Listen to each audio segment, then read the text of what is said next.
ಮರ ವಿಜ್ಞಾನ ಮತ್ತು ತಂತ್ರಜ್ಞಾನ ಸಂಸ್ಥೆಯಿಂದ ಬೆಂಗಳೂರಿನಲ್ಲಿ ನಿನ್ನೆ ಆಯೋಜಿಸಿದ್ದ ಮರಗಳ ಸಾಮೂಹಿಕ ಬಳಕೆ ಕುರಿತ 2 ದಿನಗಳ ಕಾರ್ಯಾಗಾರವನ್ನು ನಿನ್ನೆ ಉದ್ಘಾಟಿಸಲಾಯಿತು.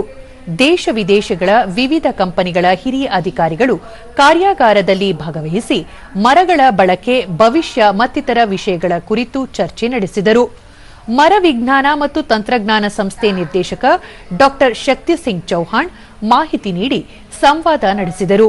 ಇದೇ ವೇಳೆ ಕಟ್ಟಡ ನಿರ್ಮಾಣದ ಸಮಯದಲ್ಲಿ ಬಳಸುವ ದೇಶ ವಿದೇಶಗಳ ವೈವಿಧ್ಯ ಮರಗಳ ಮಾದರಿಗಳನ್ನು ಪ್ರದರ್ಶನಕ್ಕೆ ಇಡಲಾಗಿತ್ತು.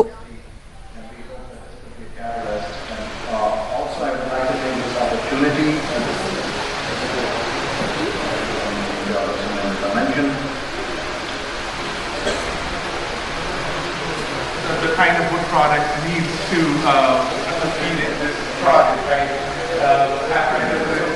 And we were thinking of working together and using retired from this position, and also that presents you with the opportunity. That will bring a lot of changes. We have quite a few people who are already making it, but whether it is collector or the building design units, the artists there who are making.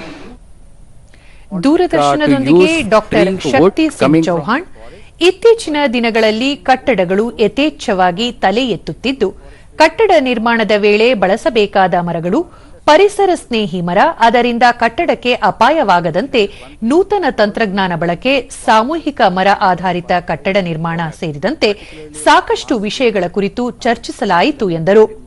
Blue laminated timber will help farmers also and will also create a new atmosphere and a new concept of constructing multi-story building using such materials. Engineer Shivakumar, ಕಟ್ಟಡ ನಿರ್ಮಾಣದ ವೇಳೆ ಉತ್ತಮ ಗುಣಮಟ್ಟದ ಹಾಗೂ ಕೃಷಿ ಅರಣ್ಯದಿಂದ ಬಂದಿರುವ ಮರಗಳ ಬಳಕೆ, ಕಟ್ಟಡ ನಿರ್ಮಾಣ ಸಂಬಂಧ ಕೋಡಿಂಗ್ ಕುರಿತು ಚರ್ಚಿಸಲಾಗಿದೆ. ಕೋಡಿಂಗ್ ಅಳವಡಿಕೆಯಾದರೆ ರೈತರಿಗೂ ಹೆಚ್ಚು ಅನುಕೂಲವಾಗಲಿದೆ ಎಂದರು. ಮಾಡಲಿಕ್ಕೆ ಯಾವುದು ನ್ಯಾಷನಲ್ ಬಿಲ್ಡಿಂಗ್ ಕೋಡ್ ಇಲ್ಲ, ಹಾಗಾಗಿ ಬಿಲ್ಡಿಂಗ್ ಕೋಡ್ ಅನ್ನ ನಾವು ಹೇಗೆ ಯೂಸ್ ಮಾಡಬೇಕು ಅನ್ನೋದ್ರ ಬಗ್ಗೆ ಕೂಡ ಇವತ್ತು ಈ ಒಂದು ವರ್ಕ್ಶಾಪ್ ಅಲ್ಲಿ ಎಲ್ಲ ವಿಜ್ಞಾನಿಗಳು ಡಿಸ್ಕಸ್ ಮಾಡ್ತಾ ಇದ್ದಾರೆ.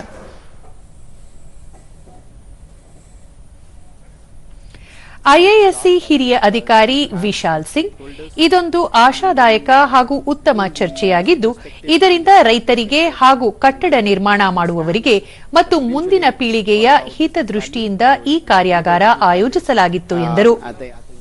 There will be greater adoption of technologies like these.